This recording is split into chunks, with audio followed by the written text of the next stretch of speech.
Distinguished guests, ladies and gentlemen, I dedicate my speech to my late parents who, in unison with so many Jewish people, have suffered so much loss and pain.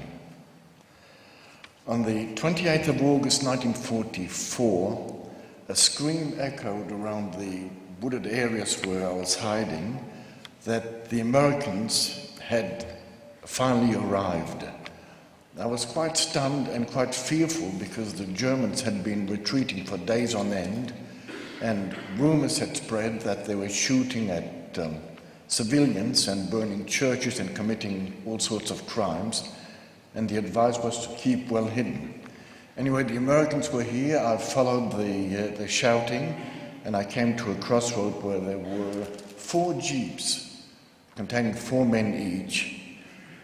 And my first impression of them was quite horrifying. These were the most vicious-looking faces I'd ever seen.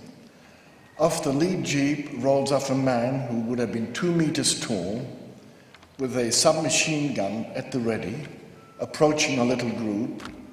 And what stunned me most, that from his mouth protruded a huge cigar. Now, we are in a battle zone. They are treading with the Germans, they're next door to the Germans, and here he is walking around with a cigar in his mouth. He walked up to our group and shouted, "Germans, Germans," because we didn't understand what he meant, because Germans to us in French are les Allemands. After a while, one of the civilians standing with us understood what he meant, and he said, no, Germans. And while all this was going on, another civilian came running down from one of the roads leading to this crossroad, claiming that there was a unit of German soldiers who had dug up over the rise a defensive position, a rearguard position.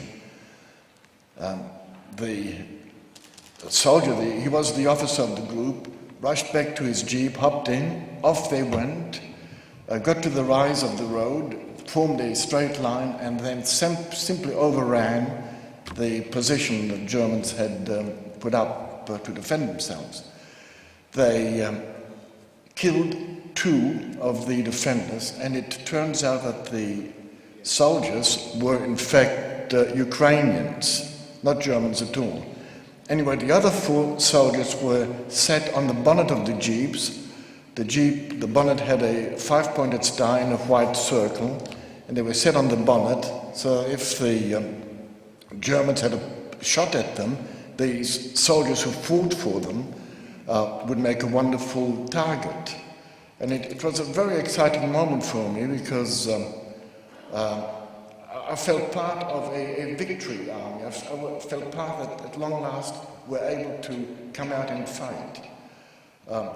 My first impression of liberation was quite strange.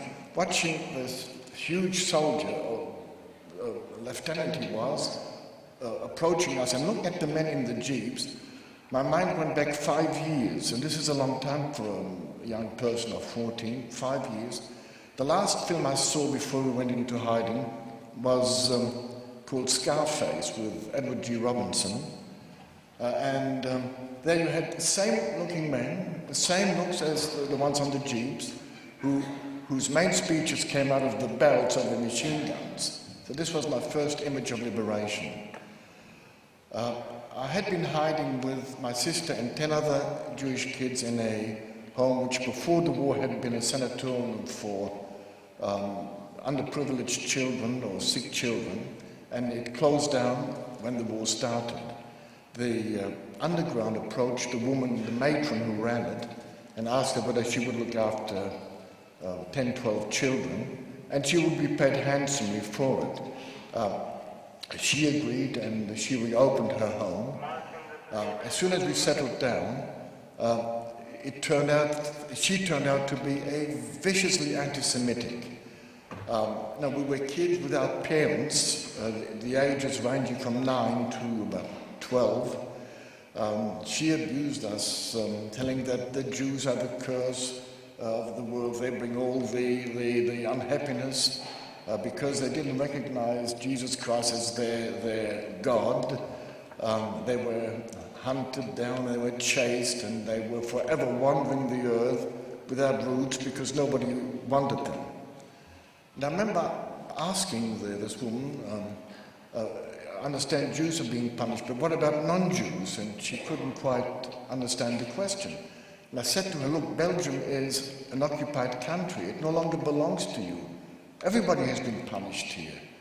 And of course, well, that's exactly my point, she told me. The Jews cause all the wars, all the unhappiness are caused by Jews.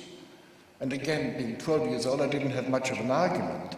But I did remember that there had been quite a vicious civil war in Spain, and quite a nasty little war between Finland and Russia, and of course quite a major war between Japan and China. And I said, who are the Jews? Have you met these Jews who are responsible for all these wars? And said, no, I've never met a Jew, willingly or willfully met a Jew, but this is what is said, that the Jews are responsible, but nobody knows who they are and where they are. That was one of the problems we had to face immediately.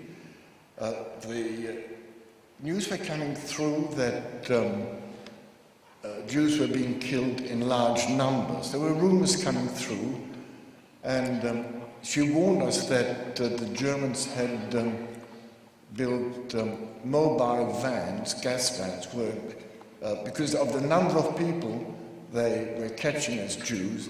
Their transport system was stretched to the utmost limit, and they had built those vans which could kill people on the spot. And if we didn't convert and pray for our salvation, we will be caught, and your parents will be caught. And this was, of course, a strong argument. Your parents are in great danger, but if you convert and become Christians, then God will listen to you, and you may be able to save yourselves and your parents. So this took quite a while. In the event, we all succumbed to this kind of harsh talk, and we did convert, and we became so-called Christians, hoping to pray for the salvation of our parents. The other problem we suffered with is that the conditions we lived under were absolutely awful. She starved us. And when we complained, she said, you Jews, we Christians, we eat to live. But Jews only live to eat. You have to learn to restrain yourselves. You have to learn to be moderate and make sacrifices, like our Lord Jesus Christ sacrificed himself to redeem the world. You have to act like him and suffer in silence. Well, naturally, we had no choice. We did suffer in silence. It didn't take long after the war. After liberation, it took myself and my sister another 2 months before we were able to go back to our parents, who by then were found to be alive, had survived. Some of the kids with us had lost both parents, others had lost one parent, and we were lucky to have both our parents alive. They were saved by a Belgian friend who hid them in an attic. So my mother came to visit us. She said, look, we're looking for somewhere to live, some furniture, and then when we have all this, you can come back. No sooner did we get home that we found out that the woman who sheltered us had in fact sold our food ration, the food ration coupons. She sold them and naturally deprived us of the food these coupons would have bought. Also, the underground had provided her with extra coupons to make sure that we are looked after properly, and also groceries. My sister, who was younger than me, suddenly piped up that 6 months prior, she had been cleaning the caretaker's apartment, which were out of bounds for all kids, except she took a shine to my sister and allowed her to polish the brass and clean the crystals and what have you. And she discovered by accident a room where there was piled up to the ceiling tins of all sorts of products, which of course were intended for us but never reached us. So I was naturally angry.